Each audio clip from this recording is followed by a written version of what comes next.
बिस्मिल्लाहिर्रहमानिर्रहीम। अस्सलाम वालेकुम वरहमतुल्लाहि वबरकातुहू। मैं अब्दुर्रहमान और आप देख रहे हैं बायोलॉजी विद अब्दुर्रहमान खान। हम स्टार्ट कर चुके थे सब ब्रांचेस ऑफ बायोलॉजी। इससे पहले हम बहुत सारी branches of the biology individually discuss कर चुके हैं। आज का जो हमारा क्लास है वो जेनेटिक्स है। Genetics is also the sub branch of biology in which we study about the gene. जिस तरह आपको पता है कि जीन जो है वो बायोलॉजिकल यूनिट ऑफ हेरिडिटी है जो कि लिविंग बॉडी के सारी खसूसियात को कंट्रोल करता है कि उसका स्किन कलर किस तरह होगा, आई कलर किस तरह होगा, अदर ऑर्गेनिज्म कहाँ कहाँ पे प्रोड्यूस करनी है और कहाँ कहाँ पे कौन कौन सी चीज़ें रिक्वायर्ड होगी, ये सारी जो मालूमात होती हैं ये जीन के अंदर मौजूद होती हैं। जीन असल में ये डीएनए के पोर्शन पे मौजूद होती हैं और डीएनए कहाँ पे मौजूद होता है क्रोमोसोम पे। तो बेसिकली तीन जो टर्मिनोलॉजी है ये हम हेरिडिटी यूज़ करते हैं, लेकिन इन तीनों में जो बेसिक यूनिट है वो जीन है, ठीक है। इसलिए इसको बायोलॉजिकल यूनिट ऑफ हेरिडिटी कहते हैं।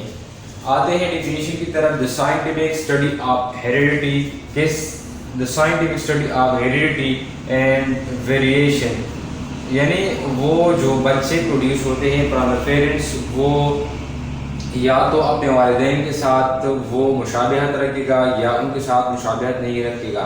अगर मुशाबहत रखता है तो उसको हम हेरिडिटी कहते हैं। अगर वेरिएट करता है या वेरियाई करता है तो उसको हम वेरिएशन कहते हैं। और ये खसूसियात कहाँ से ट्रांसफ़र होती हैं? Transfer from their parents is called genetics. इसको हम जेनेटिक्स कहते हैं। हेरिडिटी की डेफिनेशन ये है the tendency of offspring to resemble their parents, यानी बच्चे की वो खसियत जो कि अपने वालिदैन की शक्ल सूरत के साथ मुशाबहत करे तो इसको हम हेरिडिटी कहते हैं।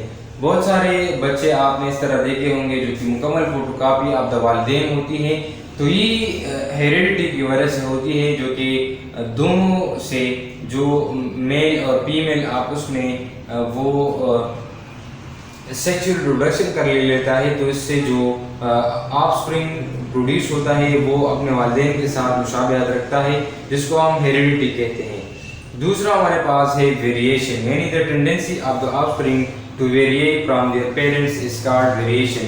यानी इसमें क्या काम होता है? उसमें जो बच्चा होता है, जो ऑफस्प्रिंग होता है, वो अपने वालिदैन से मुशाबहत नहीं रखता बल्कि उनसे वेरिएट करता है, और ये माहौल की वजह से या कुछ और फैक्टर उस पर अफेक्ट करती है, जिसकी वजह से जो बच्चा होता है वो वालिदैन से मुशाबहत नहीं रखता।